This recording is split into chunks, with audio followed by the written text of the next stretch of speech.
लालची काजी तजाकिस्तान की लोक कथा। आप यकीन करें ना करें, किसी जमाने में एक गरीब आदमी था जो खून पसीना एक कर ये काम करता था, मगर फिर भी जैसा का तैसा गरीब ही रहता था। उसने अपना शहर छोड़ किसी दूर दराज के शहर में जाकर रोजी कमाने का फैसला किया। उसने अपने परिवार से विदा ली और चल दिया। वह बहुत दिनों चला या थोड़े दिन, यह कोई नहीं जानता, पर आखिर वह उस शहर में पहुंच गया जहां उसे पहुंचना था। वहां पहुंचते ही वह काम की तलाश में घर घर, दरवाजे दरवाजे चक्कर काटने लगा। वह कभी किसी काम से इनकार न करता और हर काम को बहुत अच्छी तरह और बहुत ध्यान से करता। अपनी कमाई में से वह सिर्फ उतना ही खर्च करता जितना पेट भरने के लिए जरूरी होता, और बाकी एक छोटी सी थैली में यह सोचते हुए रख देता, मैं थोड़ी सी मेहनत और करूंगा, थोड़ा पैसा और बचाऊंगा और फिर अपने बीवी बच्चे के पास लौट जाऊंगा। इस तरह वह कई सालों तक कड़ी मेहनत करता रहा। उसने 1,000 मुद्राएं जम बचा ली। एक गरीब आदमी के लिए तो ये रकम बहुत बड़ी थी, इसलिए वह इसके बारे में चिंता करने लगा और सोचने लगा, अगर किसी कारण मेरी ये रकम खो गई तो इसे अपने साथ ले ले फिर घूमना फिरना तो बेवकूफ़ी होगी, क्योंकि मुझसे गुम हो सकती है। अगर किसी चोर को पता लग गया तो वह मुझे मार मार कर मेरी जमा हुई पूंजी, यानी ये पैसा लूट लेगा। घर में इसे छिपाना भी ठीक नहीं होगा, क्योंकि वहां से भी ये गायब हो सकती है। हो सकता है कोई इसे छिपाते हुए मुझे देख ले। बहुत से बदमाश और बुरे लोग हैं इस दुनिया में। तब मैं अपने पैसों से हाथ धो बैठूंगा और मुझे खाली हाथ ही घर लौटना पड़ेगा। उसके दिमाग में इसी तरह के ख्याल आते रहे और उसकी समझ में नहीं आता था कि वह क्या करे। आखिर उसने तय किया कि वह अपने 1,000 तंगा काजी के पास रख देगा। लोग कहते हैं कि वह ईमानदार और नेक पाक आदमी है। उसने मन ही मन सोचा, मेरी रकम उसके पास सुरक्षित रहेगी। जब मैं अपने घर लौटने की सोचूंगा तो उससे ये रकम ले लूंगा। गरीब आदमी ने इस तरह अपने मन में बहुत ही सोच विचार किया और ये सब करके वह काजी के पास गया। काजी ने उससे पूछा कि तुम किस लिए आए हो। गरीब आदमी ने जवाब दिया, ए मोहतरम काजी, मैं अपनी रकम आपके पास अमानत के तौर पर रखना चाहता हूँ। इससे बेहतर जगह मुझे कोई और नहीं लगती। जब तक मैं इस शहर में रहता हूँ और काम करता हूँ, तब तक यह रकम अपने पास रख ले। काजी ने थैली ले ली और बहुत गंभीर होकर कहा, मैं खुशी से ऐसा करने को तैयार हूँ। अपनी रकम महफूज रखने के लिए तुम्हें इससे बेहतर जगह नहीं मिल सकती थी। गरीब आदमी चला गया और काजी ने रकम रकम गिनकर एक बड़ी सी तिजोरी में रख दी। कुछ समय बाद गरीब आदमी ने अपने घर जाने की सोची और काजी के पास गया और बोला, मोहतरम काजी, मेरी रकम लौटा दीजिए, क्योंकि मैं इस शहर से जा रहा हूँ। काजी ने उसे गौर देखकर पूछा, तुम किस रकम की बात कर रहे हो। मोहतरम काजी, वही 1,000 सिक्के जो मैंने आपके पास अमानत के तौर पर रखे थे। तुम्हारा दिमाग चल गया है, काजी चिल्लाया। कब तुमने दी थी मुझे वह रकम? वाह, यह भी खूब हुई, 1,000 मुद्राएं। तुम्हारी 7 पीढ़ियों से किसी ने 100 मुद्राएं भी नहीं देखी। तुम्हारे पास कहाँ से आएगा 1,000 मुद्राएं? गरीब आदमी ने काजी को याद दिलाने की कोशिश की कि कब वो उसके पास रकम लेकर आया था और उनके बीच क्या बातचीत हुई थी, मगर काजी ने उसकी एक ना सुनी।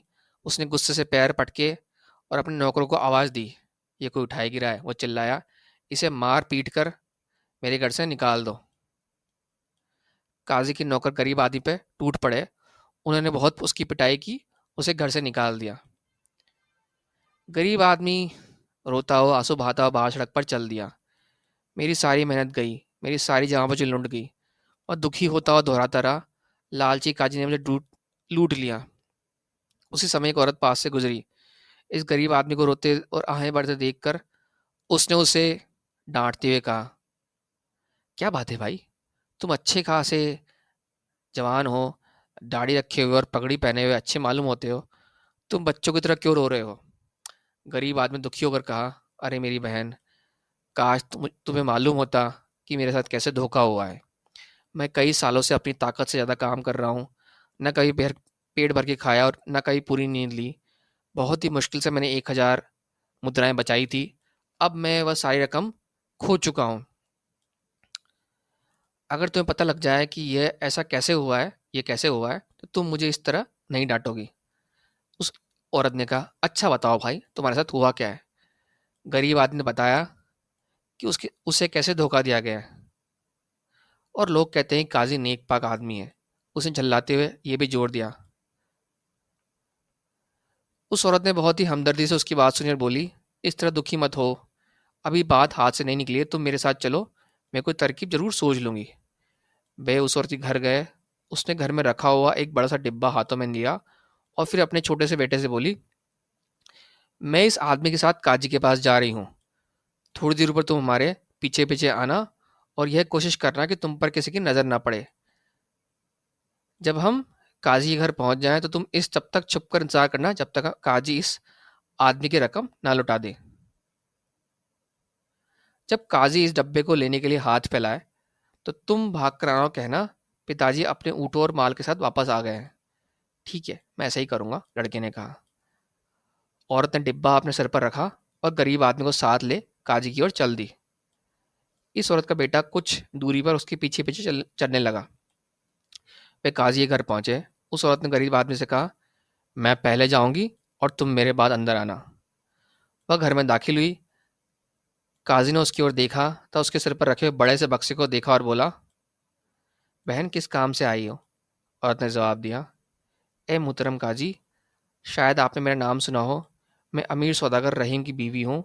मेरा शौहर यानी मेरा पति अपना कारवा लेकर दूर दराज के देशों में गया है। जाने में कब लौटे? मैं पिछली कई रातों से चैन की नींद नहीं सो पाई हूँ। चोर हमारे घर के इर्द गिर्द चक्कर काटा करते हैं और यकीनन वे हमें लूट लेना चाहते हैं। इस डब्बे में हमारा बहुत सारा रुपया, सोना और हीरे जवाहरात है। यह बहुत भारी है और मैं इसे बड़ी मुश्किल से उठाकर यहाँ लाई हूँ।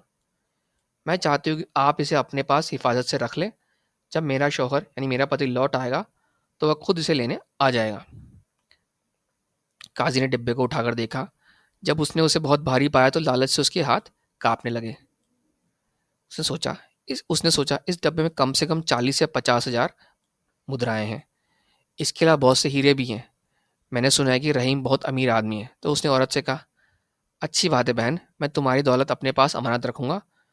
तुम यकीन मानो कि यहाँ वो बिल्कुल महफूज रहेगी। तुम्हें अपना एक एक मुद्रा ज्यों का तो मिल जाएगा। मगर औरत ने काजी के हाथ से डिब्बा लेते हुए कहा, यह मुझे सचमुच ही वापस मिल जाएगा ना? इसमें तो कोई शक की गुंजाइश भी नहीं है, काजी ने कहा। सारे शहर में मेरे ईमानदार और नेक पाक होने की धाक है। इसी समय गरीब आदमी अंदर आया। काजी को देखकर बहुत खुश हुआ। अल्लाह ने जैसे खुद ही से यहाँ भेज दिया है। इस औरत के सामने अपनी ईमानदारी का सबूत पेश करने का सबसे बढ़िया मौका हाथ लगा है। मैं इस भिखमंगे को उसका 1,000 मुद्राएं लौटा दूंगा और इस औरत से रुपये और हीरो से भरा डब्बा ले लूंगा। इसके लिए 1,000 मुद्राएं खुशी से कुर्बान किया जा सकता है। तो काजी ने औरत से बोला, मेरी बहन, मैं फिर दोहराता हूँ कि काजी घर से बढ़कर महफूज और भरोसे की कोई दूसरी जगह नहीं है। कोई दूसरी जगह नहीं है। तुम्हारे घर के मुकाबले डिब्बा मेरे पास यहाँ कहीं ज़्यादा महफूज रहेगा। जब तुम्हारा शौहर लौट आए या तब खुद चाहो आकर अपने इस डब्बे को वापस ले जा सकती हो। काजी की नौकरों और उसके दीवान खाने में हाजिर सभी लोगों ने ऐसा सर हिलाया मानो कह रहे हो कि काजी बिल्कुल सच कह रहा है और उसके सारे शब्द पर भरोसा किया जा सकता है। काजी ने ऐसा ढोंग किया जैसे गरीब आदमी पर उसकी नज़र अभी अभी पड़ी हो और बड़े उत्साह से बोला, अरे देखो, ये रहा वो आदमी जिसने अपनी सारी जमा पूंजी यानी 1,000 मुद्राएं मेरे पास रख दी थी। इसने आज सुबह मेरे पास आकर अपनी रकम वापस मांगी थी, लेकिन मैं इसे पहचान नहीं पाया। मैंने इसे चोर समझा और रकम लौटाने से इनकार कर दिया। अगर कोई इसे अच्छी तरह जानने पहचानने वाला आदमी इसकी शिनाख्त कर दे तो मैं फ़ौरन इसे रकम लौटा दूँ। औरत बोली, ए मुहतरम काजी, हम तो लगभग 2 साल से इस गरीब आदमी को जानते हैं। यह बहुत दूर से शहर में आया और तभी से बड़ी सख्त मेहनत कर रहा है। कुछ समय तक इसने हमारे घर में भी काम किया है। यकीन मानिए इसने बहुत मेहनत से पैसा कमाया है, इसलिए तो उसके हाथों में छाले पड़ गए। काजी ने होठों बहुत ही मधुर मुस्कान लाते हुए कहा, बहुत ही सुरीली बात में कहा, तुम इस आदमी को जानती हो? तब तो देर करने में कोई तुक ही नहीं है मेरे भाई। मेरे पास आकर अपनी 1,000 मुद्राएं ले लो। लो जल्दी करो। काजी ने अपनी तिजोरी खोली, उसमें से कुछ रकम निकाली और 1,000 मुद्राएं गिनकर बड़े दिखावे के साथ गरीब आदमी को कैश कर दिए। हाँ तो बहन, अब तो तुम्हें यकीन हो गया होगा कि लोगों की दौलत मेरे पास कैसे महफूज रहती है और मैं कैसे उसे उसके मालिक को लौटा देता हूँ। काजी ने जल्दी से कहा, अब तुम डिब्बा मेरे पास छोड़कर चैन से घर जा सकती हो। और उसने डिब्बे के लिए अपने हाथ फैला दिए। इसी वक्त उस औरत का बेटा गली में से दौड़ता हुआ आया। माँ, उसने पुकार कर कहा, जल्दी से घर चलो, पिताजी अपने ऊँट और माल लेकर घर आ गए और तुम्हारा इंतजार कर रहे हैं। ये बात है, अब मेरा पति शौहर लौट आया है तो मुझे चोरों का बिल्कुल डर नहीं। इस औरत ने हंसकर कहा, वह नेक पाक काजी की बिना ही अपनी दौलत का की देखभाल कर कर लेगा। इतना कहकर उस औरत ने अपना डब्बा वापस ले लिया, उसके सिर पर रखा और गरीब आदमी के साथ काजी के घर से बाहर आ गई। उसने उस गरीब आदमी से कहा, मेरे भाई, इंसान को मायूस कभी नहीं होना चाहिए। याद रहो कि दुनिया में कोई चमत्कार और चालाक आदमी नहीं है जिसकी मक्कारी और चालाकी हमेशा कारगर हो सके। अपने घर जाकर चैन की नींद सो। बहुत भटक ली इस अजनबी इलाकों में। अपने खून पसीने की कमाई को खर्च करो और मौज करो। उन्होंने एक दूसरे से विदा ली और अपनी राह पर चल दिए। अब काजी का हाल सुनिए। अकेला रह जाने पर गुस्से से आग बबूला हो उठा। अपनी दाढ़ी के बाल नोचने और पांव पटकने लगा। गुस्से और निराशा के मारे उसका बहुत बुरा हाल था। उफ, किस्मत फूट गई, हाय बेड़ा गर्क हो गया। वह गुस्से में बार बार यही दोहराता रहा। बुरा हो कमबख्त रहीम सौदागर का, उसे भी इसी वक्त आना था। 1 घंटा, सिर्फ 1 घंटा और देर से आ जाता तो क्या उसे गोली लग जाती? तब सारा किस्सा खत्म हो गया होता। दौलत से भरा डिब्बा मेरा हो चुका था। मेरी दौलत कई गुना बढ़ गई होती। मेरी तिजोरी ऊपर तक भर गई होती। हाय मैं क्या करूं? मेरी किस्मत दगा देगी। हाय मेरी फूटी किस्मत। हाय मेरी फूटी किस्मत।